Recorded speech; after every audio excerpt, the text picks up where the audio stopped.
This episode is brought to you by Progressive Insurance. Fiscally responsible, financial geniuses, monetary magicians. These are things people say about drivers who switch their car insurance to Progressive and save hundreds. Visit Progressive.com to see if you could save. Progressive Casualty Insurance Company and Affiliates. Potential savings will vary, not available in all states or situations. Mic check. 1, 2.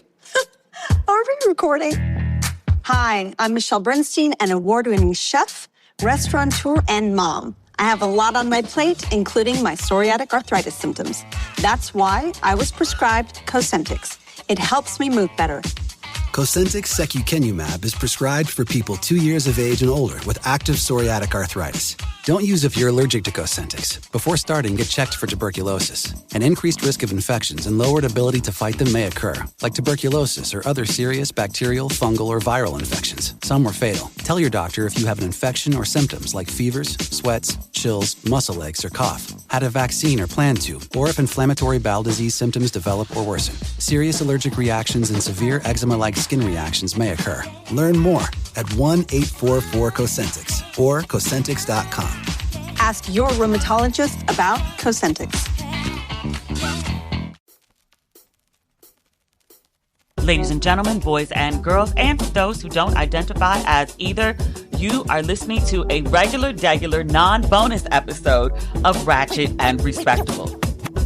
Since the last time we spoke, last Wednesday, I've released 2 additional bonus episodes to cover the trial of this century. OJ was last century. I'm living through both. I told you prior, and I'm going to keep my word on that as long as I can, but definitely for today, we are not covering the trial of the century with the podcast.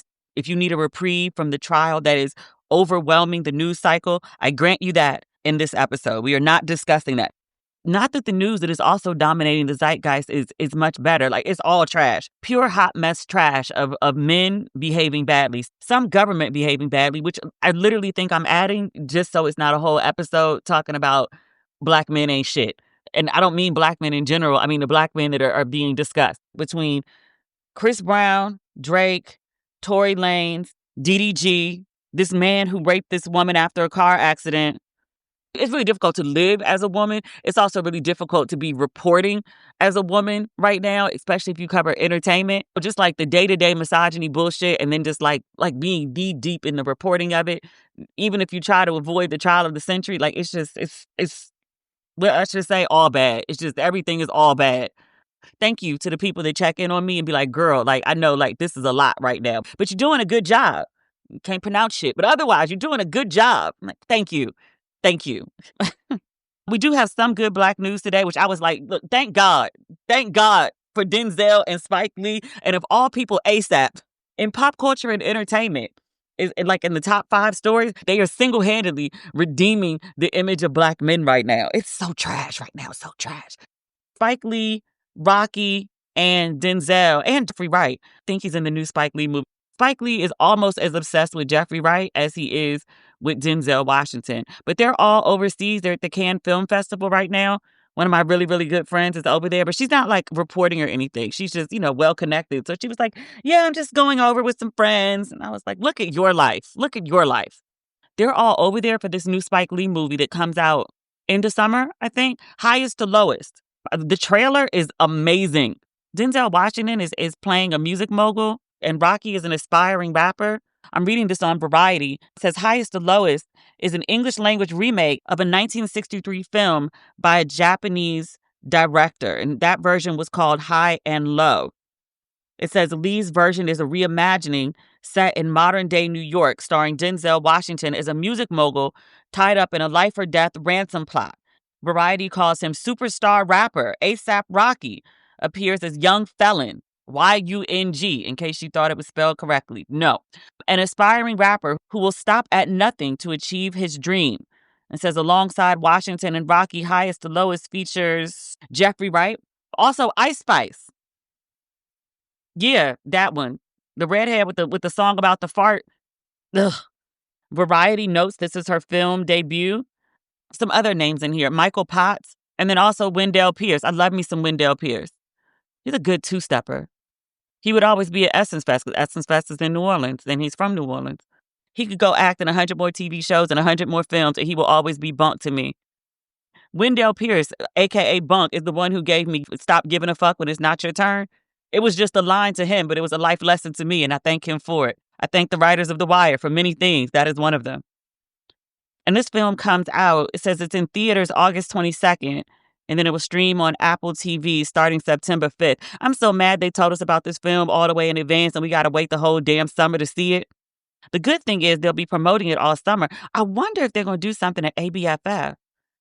I'm not slated to attend this year. If somebody got an ear to Jeff and Nicole, they want to bring me down, let me know. I can find the time and the availability, friends. I love ABFF. It's one of my favorite events of the year. I flew home from South Africa to go to ABFF last year.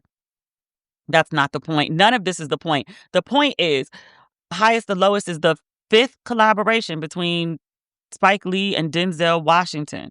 Oh, this is the important part. I'm like burying the lead. They're over there. Is this the debut? I think this is the film debut. Variety is reporting that this is Denzel Washington's first time at Cannes, but Denzel received an award.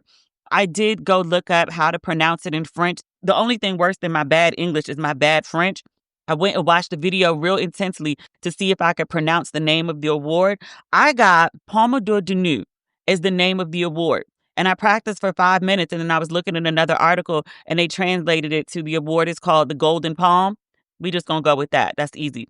The Golden Palm is the highest award given at the film festival. It's also considered one of the most prestigious awards in the film industry. An honorary version of this award was given to Denzel Washington, I guess a couple days ago. Look at the reporting on this. May 19th, yesterday, 2 days ago when you hear it. I love this current version of Denzel. Like, he's so humble and wonderful. There's a picture of Spike Lee presenting the award to him. Actually, back up. There's video of them sitting in the theater when Denzel is about to receive the award. And the gentleman on stage is talking about Denzel Washington and, you know, what an amazing actor he is. He's saying it in French, but I recognize Malcolm X. And Spike Lee is just sitting next to Denzel Washington. He's got his wife on one side, and on the other side is Denzel. And Spike is beaming at Denzel like a proud spouse. It is a total bromance going on between those two. And Spike Lee is the more openly affectionate one, but he is beaming at Denzel. Like, he's so tickled because he arranged for Denzel to receive this award, and he knows. And Denzel is there clueless because the guy on stage says something like, you know, Mr. Denzel Washington, we have a special gift for you. And Denzel says something like, is it some money? Spike and Denzel go on stage and he's presented with the award. He looks very overwhelmed. He receives the award. There's waves of applause. Like, there's an early round, and then Denzel looks, you know, truly touched, and, you know, his eyes tear up. He looks very, very honored to receive the award. And then the cheers just get bigger and bigger and bigger, and they're just not stopping. He makes a motion to the audience to, you know, bring it down to a 10. He says, I'm a little emotional, but from the bottom of my heart, I thank you all. It was a great opportunity to collaborate with my brother once again, brother from another mother, Spike. And he says, to be here once again, you know, we are a very privileged group in this room, that we get to make movies and wear tuxedos and nice clothes and dress up and get paid for it as well. He says, you know, we're just blessed beyond measure. I'm blessed beyond measure. And from the bottom of my heart, I thank you all. Thank you. I just love him. I just love him. I really do. I just love him.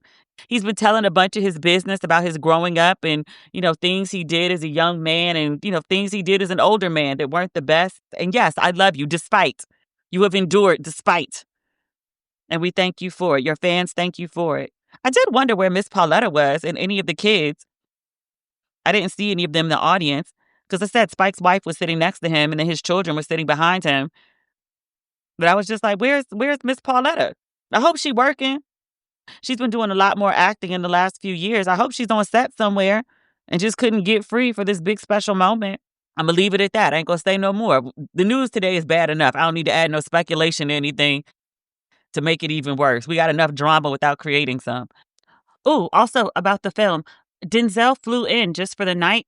He's on Broadway right now doing Othello. Deadline confirms that this was the premiere of Highest to Lowest, and it got a 6-minute standing ovation at Cannes. That's amazing. ASAP and Rihanna, look, you know I go back and forth with ASAP, but let me give credit when it's due. I say this all the time. I say I talk about you when you do bad, Because he was like, I never heard the word dandy before. And I'm like, really, bro? Like, I'm mad you never heard the word. I'm just mad you didn't come up with a better response about what dandyism means to you when you're like, the face of the Met Gala and the theme is dandyism. Okay. Maybe he was too tired. He got 2 babies at home and a third one on the way. But he's been all over the festival, smiling with all of his teeth covered in gold. So all of his gold's out. He and Denzel and Spike, he's been added to the bromance. Spike and Denzel look absolutely enamored with him. Denzel Washington looks at A$AP Rocky like A$AP is the second coming. It's kind of like how people used to do with Chadwick. He and Spike look at A$AP like that. I'm like, I need to see this movie. I'm really about to call around and see if it's an ABFF. I might just go down there. Rihanna is at the festival with Rocky, looking beautiful. They were on the red carpet last night. She had on this gorgeous, it wasn't turquoise. It was somewhere between turquoise and royal blue. I don't know the exact color, but it was a beautiful color on her. And she was beaming at Rocky like a proud wife. Like, she is so amazingly into him. You can't fake that kind of affection. Like, he really does it for her. I mean, they got 3 kids, if that wasn't some indication. But also, I know people with 3 kids that don't really like each other. That's not the point. The point is, they looked really beautiful on the red carpet. It was raining. He was holding an umbrella over them as they were walking down the carpet. It looked like something straight out of Hollywood. Like, it was a magical moment. The photographers did their thing. They captured it beautifully. Those pictures are all over the place. Rocky is in full ham mode, as he should be. So he's out here at this major international festival being celebrated and palling around with Denzel, who is looking at him like the heir apparent. Like, I would be feeling myself too. I'm really happy for him. Very often, not always, but very often, men who are in relationships with very prominent women, very wealthy women, don't know how to play their part in that situation. Their ego gets in the way. Like, they become jealous of their partner and they just make a mess of the whole situation. He's navigated being with Rihanna well, where he's carved out his own space. So he's not like in her shadow. He has his own thing. I like watching them go right now. I also saw this interview. I'm not going to try to quote it. Snoop, who, I don't feel very good about for obvious reasons, but Snoop was talking to Rocky, and this was an old interview that somebody went and pulled up, but it was when Rocky was on tour with Rihanna. Snoop was telling him, there's a time to go out and do your thing and be like, the main act, but there's also a time to sit back and learn and watch somebody who's, doing it bigger than you, watch them do it and pick up the lessons and then go do your thing separate. He was saying, I think in his example, he was talking about doing a festival and he was like, I came on after Bootsy Collins. And he was like, Bootsy is Bootsy, much love, much respect. But he was like, I have a job to do. So I come out and, Bootsy does his thing. He's hard to top, but I got to top it and I got to give everything because I got to close this show and I got to be that guy. He's like, but when I'm in a room with Dre, he was like, I just sit back and he was like, I watch what Dre does. I watch Dre do his things and I pick up the lessons. I see him being this superstar things. I pick up the lessons that I need to learn. And when I leave, I implement what I've learned to make myself better when I'm separate and do my own thing. And Rocky was like, yeah. Some people hear, but don't really listen. It looks like Rocky heard and listened. I was really concerned about him and Rihanna when she announced she was pregnant with this dude. And I was like, I don't know about this one. But I'm wrong. He's like bona fide A-list right now. And I was like, good for you. Good for you. Like, everything we're about to talk about after this is like just kind of horrible. So I just got a text from one of my friends. Hi, Alicia. She said, what is the name of the book you mentioned? I can't find it. Molly Moon? Molly Moon by Tanisha C. Ford. The name of the book is called Our Secret Society. Did I talk about that book and really not give the name of it? My bad. I be editing this at 3 o'clock, 4 o'clock in the morning sometimes. So, okay, now it's all trash from here. This is me giving, for the rest of this episode, you need a trigger warning because it's some form of physical abuse, emotional abuse, psychological torture. We have the restraining order that Halle Bailey filed on DDG. We're going to read a little bit of that. Not all of it, because that thing is like 40 some odd pages. But we need to talk about a bunch of things. I don't even know we have time to get to this. No, we don't. What I was looking at is the woman who, she was in a car with a man. They got into a car accident and she was injured. So a man called a friend to come pick them up. They had to lift her to get her out of the car. She asked the men to take her home. The men took her to one of the guy's house instead. She knew him from around the neighborhood. So it wasn't completely like you just went to a stranger's house, but she went to this guy's house. She fell asleep, and then she woke up to him assaulting her, and she was trying to get the man off her. He told her to shut up and spread her legs, and then told her it was her fault that his car got rear-ended. That's crazy. And then the other thing I was like, we don't have time to talk about, unfortunately, in Georgia, there's a Black woman. Adriana Smith is her name. It's a beautiful woman. She's young, 30. She is legally brain dead, and she's being kept alive at the hospital on a series of machines. She had gone to the hospital and they turned her away. She was still having issues, so she went back. She got tested. So they found blood clots. They called her mother, asked her if she would agree to a procedure to relieve the pressure on the woman's brain. And the mom said yes.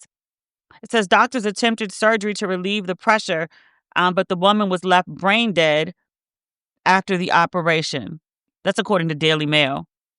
I guess now we are talking about it. She was 9 weeks pregnant when she was declared brain dead.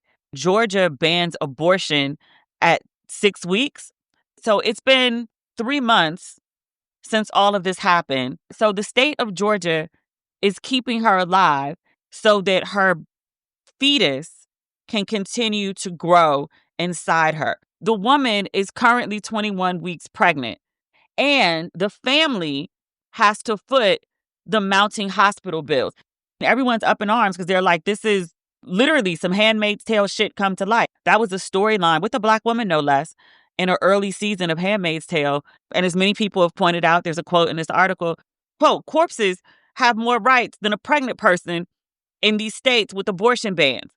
Same woman points out, she says, how many different ways can they, the government, prove to us that they don't see us women as human beings? You are a vessel, you are an incubator, but you are most certainly not a human being.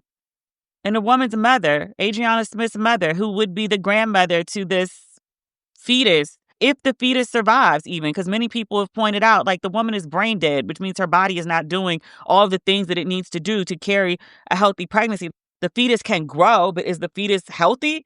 Smith's mother says that not being able to make decisions about her daughter, also seeing her daughter's still breathing body, growing a baby, and then her daughter is brain dead, she said it's torture. One thing that hasn't come up in the articles that I've seen, and I have not extensively researched this story, I just heard about it and I've looked at a couple articles. I have not seen anyone talking about the father of this child. Like, who is the father? Where is the father? What does the father think? Like, they put the girl's family on the hook for her medical bills, which I was like, wait, because I'm like, if something happens to me right now and I go to the hospital, my parents are not responsible for my medical bills, insured or otherwise.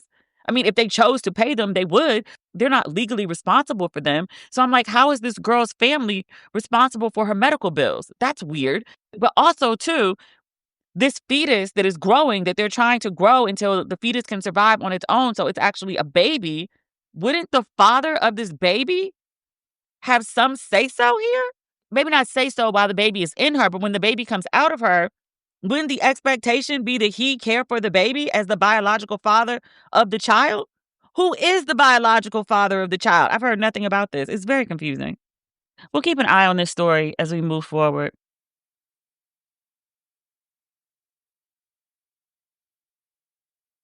Tory Lanez, last week when I was recording, I got a breaking news alert that he'd been shanked in prison. The following day, his attorney held a press conference in which he announced, I'm reading this on Vibe.com. Hi, Vibe. No, I don't know that writer. At a press conference in Los Angeles on May 14th, Unite the People. Who are these people? They shared the testimony of Bradley James, who served as Kelsey Harris, that's Megan's former bestie. It says Kelsey Harris had a bodyguard during the Tory Lanez trial. The bodyguard says that he overheard a conversation between Kelsey Harris and her husband. So he didn't witness this firsthand. He overheard a conversation. The husband and wife were talking. He said Kelsey had the gun. Kelsey fired it at Megan 3 times. Tory grabbed her arm and knocked it down, and the gun fired 2 more times. So in essence, Tory never shot anybody. never even touched the gun, never even fired the gun. This is what Tory Lanez attorney is saying. He says this statement from Harris's bodyguard aligns with the statement of Sean Kelly, who at trial testified he saw two women fighting, two men break up the fight, one man grabbed the other one's arm, and then gunshots came from the passenger side. The attorney continued, this is Tory's attorney, the attorney continued questioning the DNA samples from that night. He says there were 3 potential suspects in the car, and yet the only DNA sample was taken from Tory, even though an unknown DNA sample was found on the gun. I didn't follow that trial at all. I'm so confused. If Tory didn't shoot Meg this whole time, Meg is very clear. Meg was like, he shot me. That's what she said on trial. That's what she said in her documentary. Like, he shot me. If he didn't shoot her and the bestie shot her instead, then why didn't Tory ever say Kelsey's the one that shot her? Because to my knowledge, he never said that. And nobody thinks it's like coincidental that like Tory gets shanked. He said he was stabbed 14 times and 2 of those were in the back of his head. I was like, did they shank you with a plastic knife? But he was recovering well and in good spirits the following day. I'm so confused about all of this. So after like a whole jury like found him guilty, he's been in jail for over a year. Now this bodyguard comes out with this new statement the day after Tory Lanez gets shanked to be like, hey, he actually didn't do it. Kelsey did it. And I overheard this conversation. Just when, like, kind of, I don't know if it felt like it died down to, like, Meg, because she's the center of it. I felt like people had finally stopped, like, saying crazy shit about Meg and Tory Lanez. Finally. I think there was enough other stuff going on, especially with the trial of the century, that we started talking about something else. And now it's back. Chris Brown, who's been accused of some form of abuse, assault, domestic violence, over and over and over and over for like the last 15 years. People be like, oh, it's just an incident with Rihanna from when he was young. No, it's been incidents with a lot of people, add Karrueche in too. Chris Brown, a well-known assaulter, in response to this Tory Lanez press conference, tweeted, "Free Tory Lanez." Chris Brown, who was supposed to start his tour in June, was promptly arrested in the UK the next day. So back in 2023, I'm reading this on Vulture, Chris Brown flew to the UK ahead of his upcoming world tour, at which point he was promptly arrested. He didn't know they had a warrant, which I was like, what you got a whole team for? Your team, like you're a major global celebrity. Your team, they don't remember when the incident happened? Nobody followed up to see if there was a warrant or anything before you entered the country? Apparently not. Apparently not. Because he flew into the UK. He was promptly arrested. He was arrested for allegedly beating a man over the head with a bottle at a London nightclub in 2023. The UK judge, he ordered that Chris Brown be held without bail until his next court hearing in June.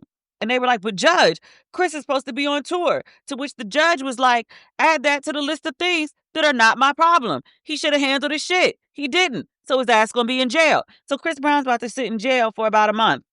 The man says that Chris beat him over the head with a large bottle of Don Julio tequila. The man has severe and lasting injuries. When the man was unconscious on the floor after Chris Brown hit him, Chris Brown began to quote and unquote stomp on him for around 30 seconds. The man says he went to the hospital with lacerations on his head and torn ligaments on his leg. Metropolitan Police charged the singer with 1 count of grievous bodily harm with intent. Chris Brown will be held in custody until June 13th. I love when I read. I love a good, thorough news story. I really do. Answer all the questions. It says, was Chris Brown aware that he could be arrested? It seems likely, according to Vulture. It says back in 2023, the Sun claimed that Chris Brown left the UK after his tour instead of meeting with police about the nightclub incident. So he knew there was something. He says 2 men were due to attend a police station for voluntary interview on March 29th, but did not attend. An anonymous source told The Sun at the time, Chris knows he will be arrested if he goes back to the UK, but is still doing everything he can to avoid it. But she went back anyway? What? That makes no sense. The European leg of Chris Brown's tour was supposed to launch on June 8th in Amsterdam. I'm laughing at how Vulture phrased this. They said if Chris Brown is still in custody, he will obviously not be able to take the stage for his show or for the next stop in Germany on June 11th. He's also scheduled to play a second date in Germany on June 13th, the same day as his London hearing. Technically, you can get from London to Germany in the same day. Is that likely? I would imagine that this last 30 days, he would still be preparing for the tour, working out some kinks, maybe some choreography, things like that with 30 days to go. Is this tour still happening?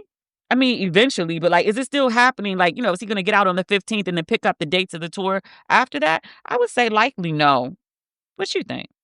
Oh, well. Oh, well. I shouldn't have been out here supporting Tory. Shouldn't have been out here beating people with Don Julio bottles. It doesn't end there. It doesn't end there. I wish it ended there. It doesn't end there. Drake, also an ardent supporter of Tory Lanez. I'm like, sir, you don't have enough problems. Drake decided he wanted to be Captain Save-A-Ho. He wants to advocate for Tory Lanez to the point that he petitioned the governor of California, Newsom. That's another person I don't understand. Because at one point we were like, couldn't Newsom possibly like run in 2028? And then he started palling around with terrorists, AKA MAGA people. And I was like, what are you doing? What are you doing? Do you know what you're doing? He said he was trying to build a bridge. And I was like, to nowhere. Because now nobody wants to support you. MAGA people ain't voting for you. Liberals are like, nigga, what you doing? Grand opening, grand closing. That's not the point. Drake petitioned this man to free Tory Lanez. They're also trying to talk to Trump about it. And I was like, he would actually do some dumb shit like that. Let me see if there's any more to this story than this. Because I just saw that headline. Just the idea of Drake disgusts me now. Yeah, okay, I'm reading this on Billboard. It says Drake tells Tory Lanez, quote, come home soon after prison stabbing. And it says Drake shared a change.org petition urging California Governor Gavin Newsom to pardon the fellow Toronto MC. Your baby ain't have nothing going on at preschool or kindergarten. You ain't have no fatherhood responsibilities. You ain't have no music responsibilities. All that you got going on, all the dragging that you took for an entire year, you felt like this was the time to jump in. You're not even the captain who can save a hoe at this point. Like, you have no ship in America. I guess people still like him in Canada. But he has an overseas audience. People overseas are way more loyal to American music acts than America is. Like, we get sick of people and we're just like, oh, has been. But he still does shows overseas. And they look well attended. I just remember his lawsuit talking about, like, all this harm had been done to him by Kendrick. He'd lost so much.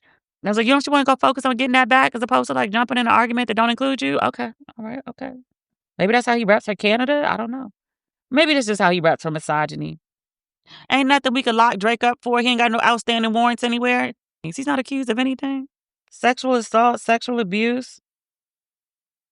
Nothing. Not that I can find. No minors. Okay. Meg Thee Stallion has actually responded to all of this. I didn't think she would. After the documentary, I felt like she said what she had to say, and then that was it. She was moving on. I guess that she probably didn't think that this was all going to come back up and in such a big way.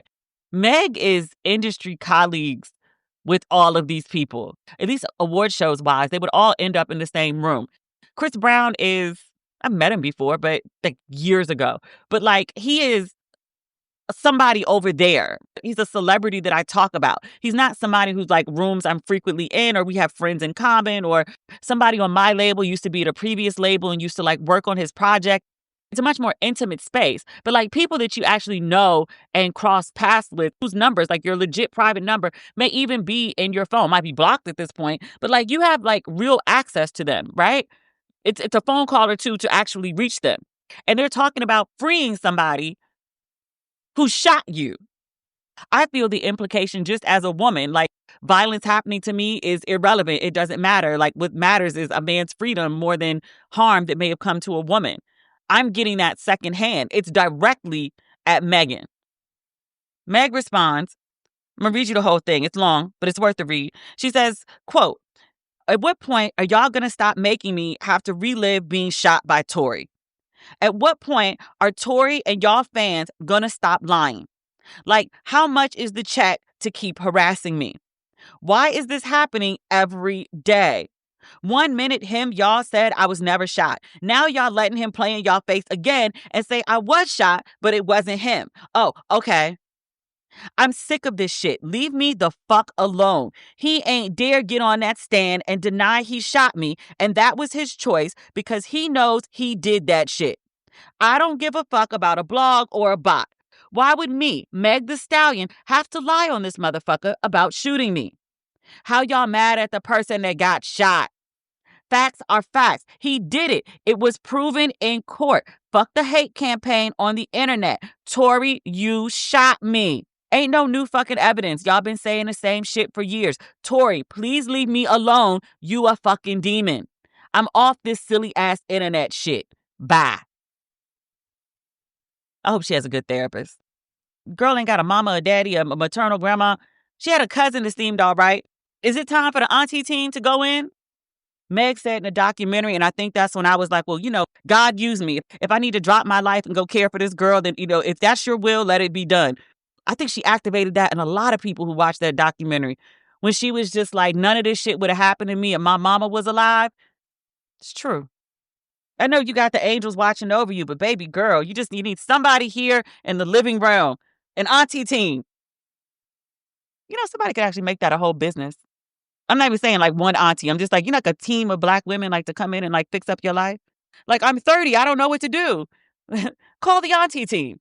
5 Black women who could be auntie age to you will assemble in your living room and come fix your life. All they need is like a few hours.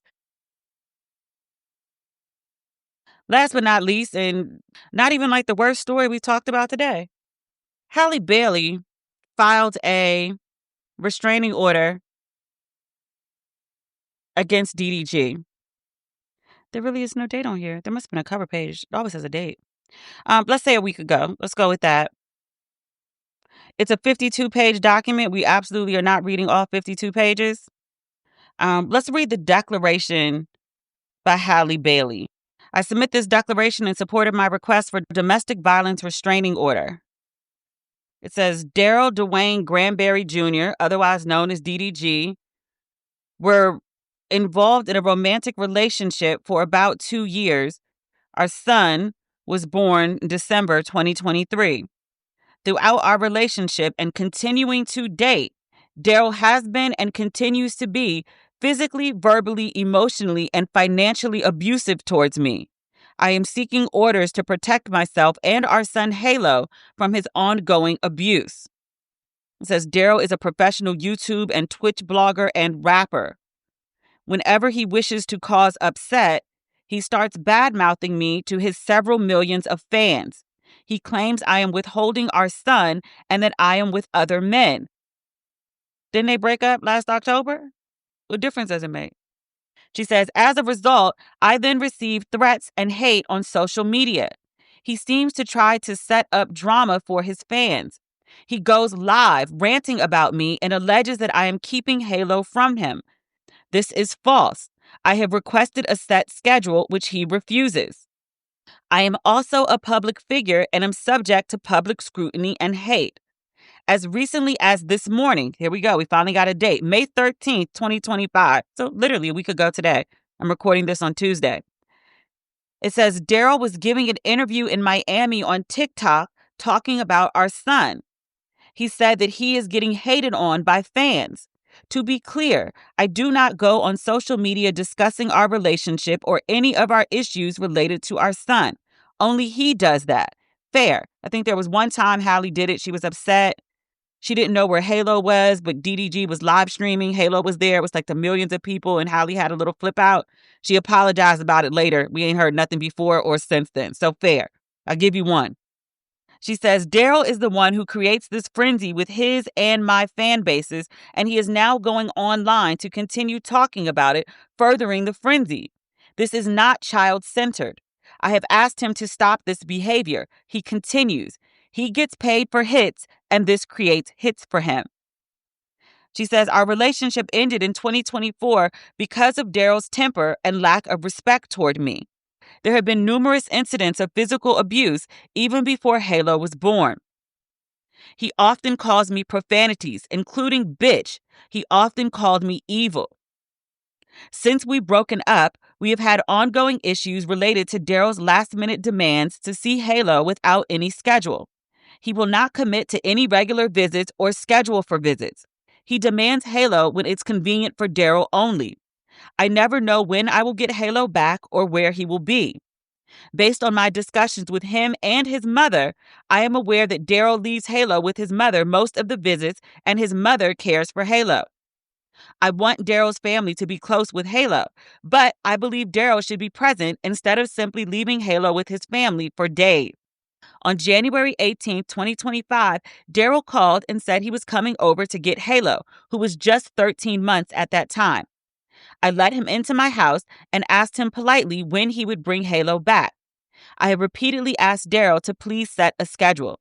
He did not want to talk and refused to tell me when he would bring Halo back. This discussion continued as I walked with him outside to assist to put Halo in the car seat. I was buckling the baby into his seat and physically got into the back seat to adjust the car seat. I had left my front door open and was not even fully dressed as I was not even wearing shoes. Daryl kept repeating, "Get out of my car, bitch." Halo was crying. I repeatedly pleaded with him to stop calling me a bitch. I felt very nervous that he was taking Halo with him and was very agitated. I did not feel safe leaving a baby with him in this state. I also wanted to know when he would bring Halo back. He would not tell me. This argument then escalated. The next thing I knew, things got physical between us. We fought each other, wrestling and tussling. At one point, Daryl was pulling my hair. Then he slammed my face on the steering wheel, causing my tooth to get chipped. I then stopped fighting back as I was in a lot of pain. I wanted to get out of the car with Halo, but was now stuck. Daryl then said that since I would not leave my baby in the car, he would take me with them. He drove quickly towards his house. When we arrived at his house, I was crying and told his family what happened. I begged his family who were there to help me figure out a schedule with him. They just said, "Leave Halo and go." I left hysterical. I had bruises on my arms and a chipped tooth. True and correct copies of pictures of the bruises and my tooth are attached here. It says on March 3rd, 2025, Daryl had Halo. I was to pick up Halo at 3 p.m. that day. Instead, at approximately noon, when I was away from my home, Daryl went to my house and entered my home without my permission or knowledge. He does not have a key to my home. I will bring a copy of the Ring camera footage from that day that shows Daryl entered my sliding door on the side of my house and went upstairs. After he entered my home, Daryl went to my bedroom and sent me pictures of my empty bed. He sent me a text. "Now I know what you've been on. LOL.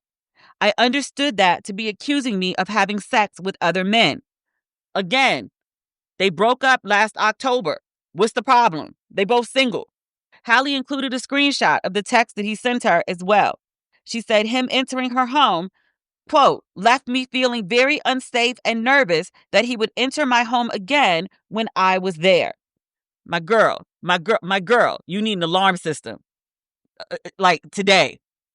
On March 7th, 2025, so 4 days later, Halle says she and Halo were sick at the house. They had RSV. She said Daryl stopped by to see Halo. I had already warned him about our sickness. I made it clear that I did not want Halo leaving my home because he was sick. When I told Daryl, he became very angry with me. He raised his voice and became verbally abusive. He then saw that the Ring camera was recording.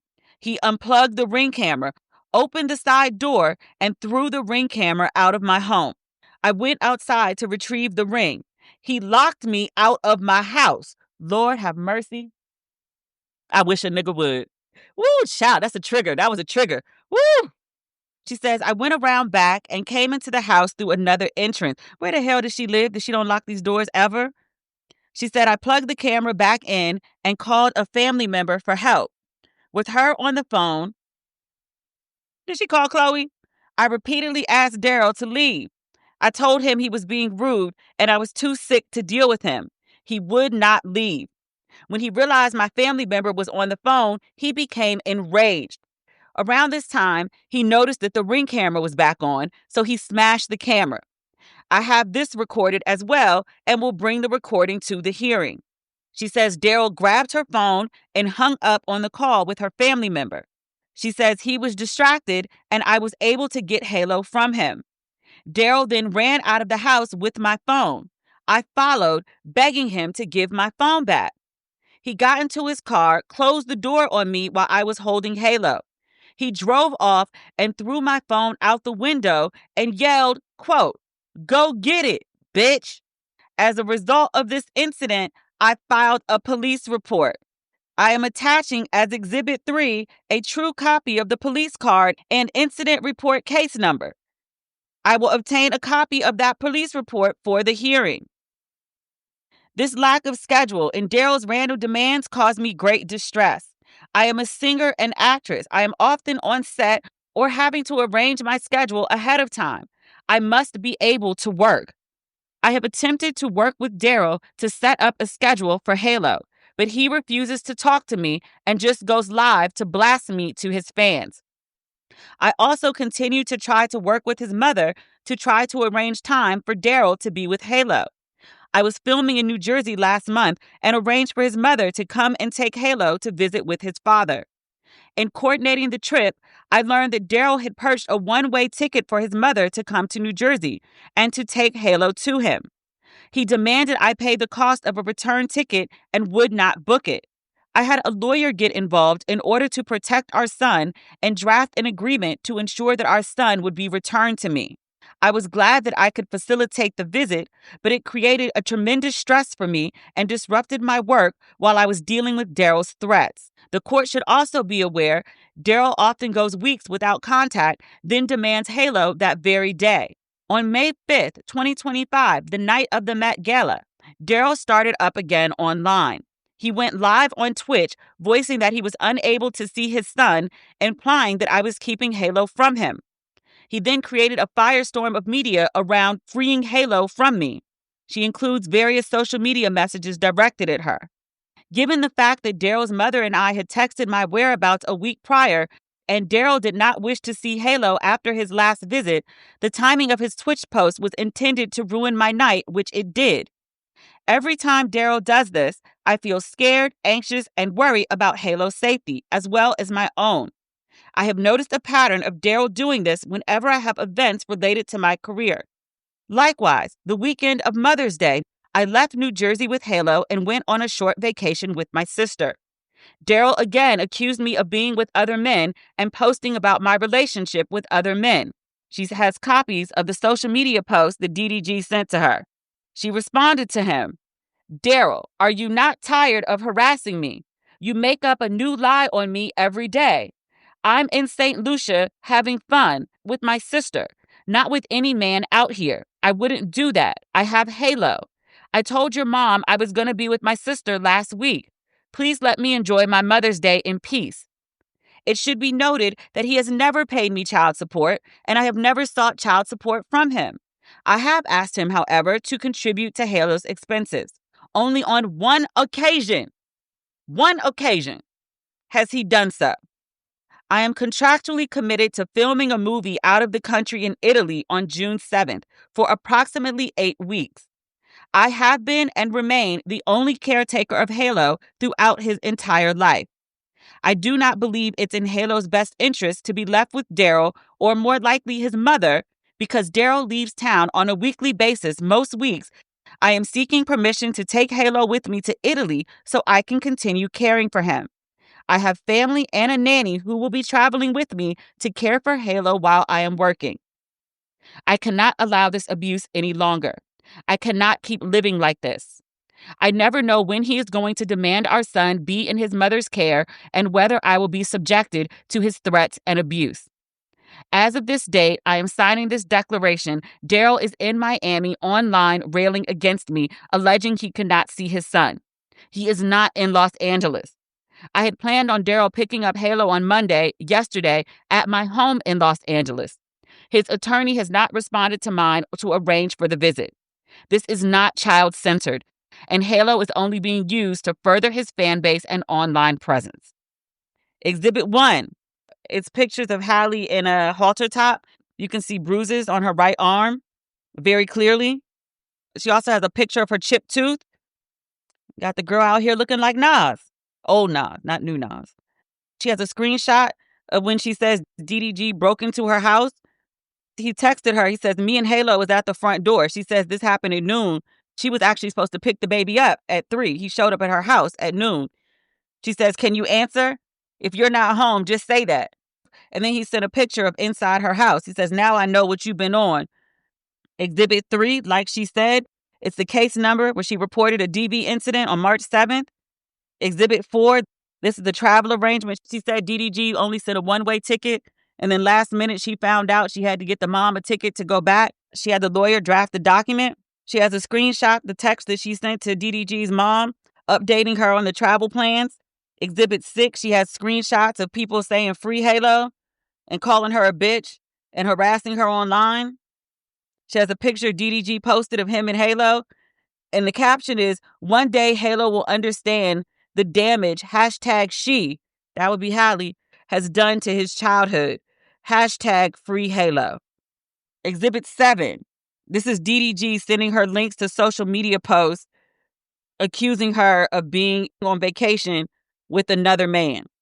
He posts something that academics posted. He posted something from the man's Instagram page. And then he texted Halle. He said, you think you hurting my feelings when you really just ruining your own image. This is a terrible look. Makes you look disgusting and evil. Enjoy your vacation. Happy Mother's Day, but just have the same energy when it's my turn to have him. I'm on the same shit. I had to Google this the first time I read it, and I was like, they are, in fact, broken up, right? Because I'm like, if you broke up in October and it's May, and she wants to go on vacation with another man, what is the problem? Y'all are not together. It's been like 8 months. Y'all aren't together. She can move on. The judge did grant the restraining order. DDG has to stay away from Halle Bailey and, by proxy, Halo at least 100 yards until a hearing on June 6th.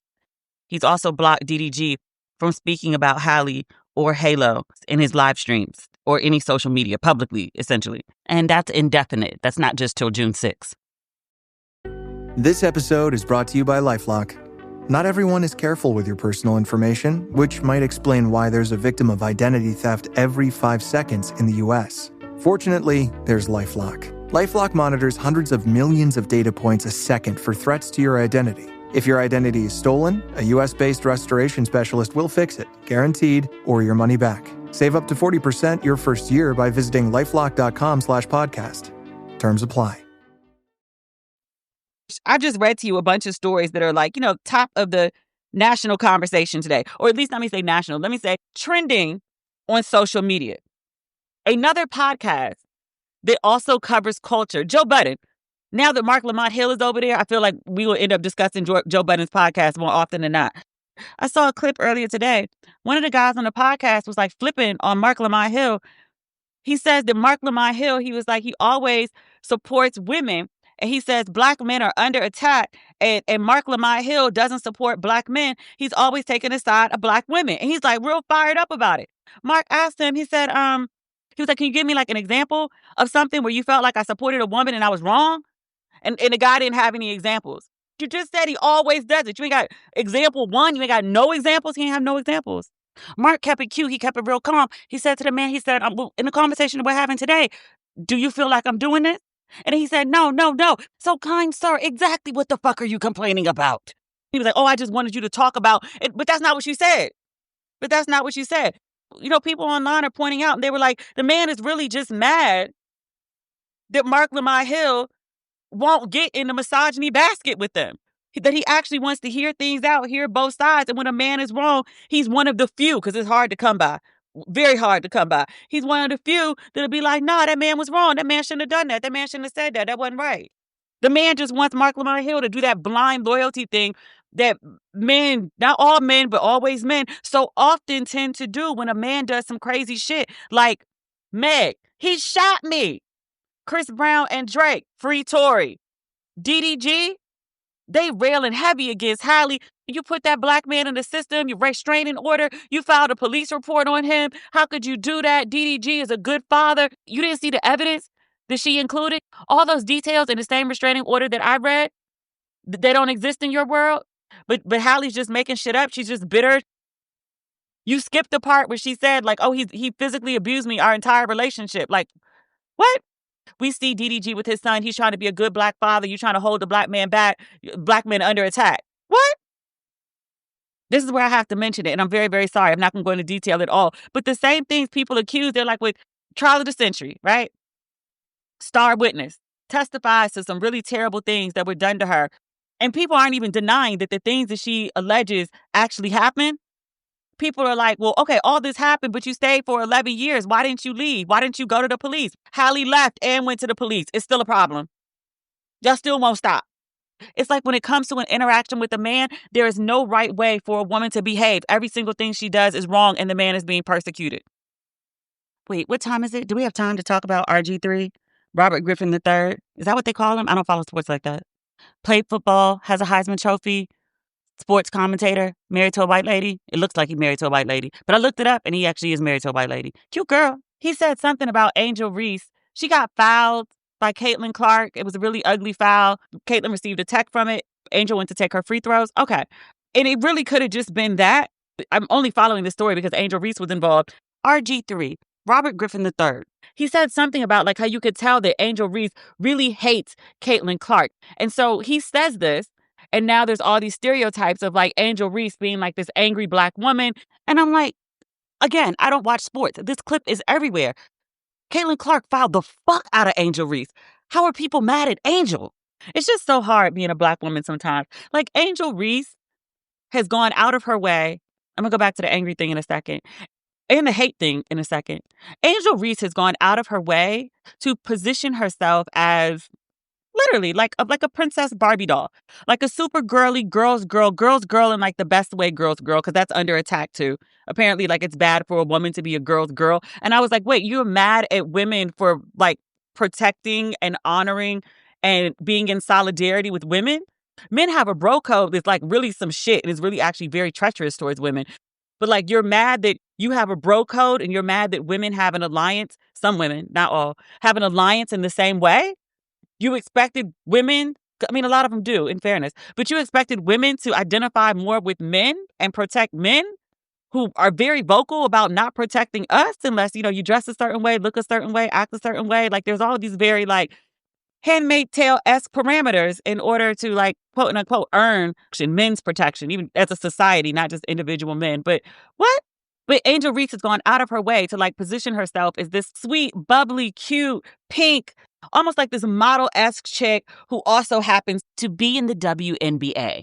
And people still just look at her and be like, angry. Not that she has like that natural adrenaline that comes when you're like participating in a physical sport. I watched that shit. Like it looked painful.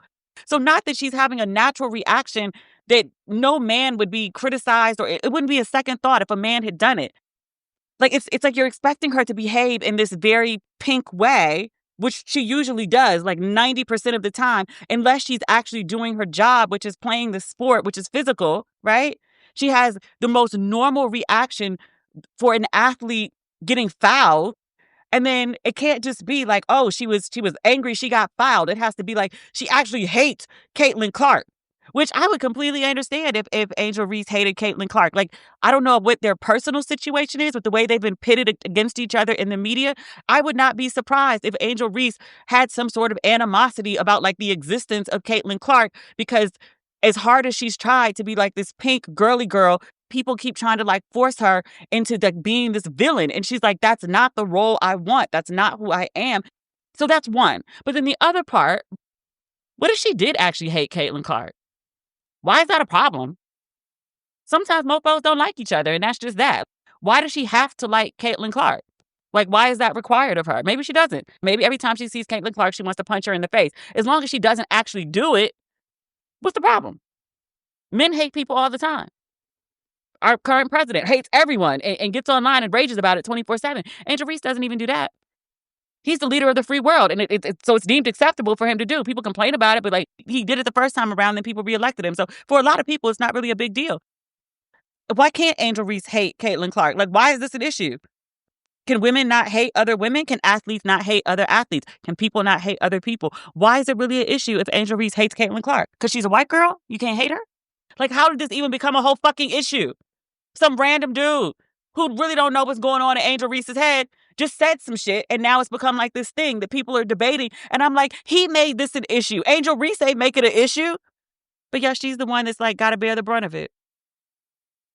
That sucks. All right, that's the episode.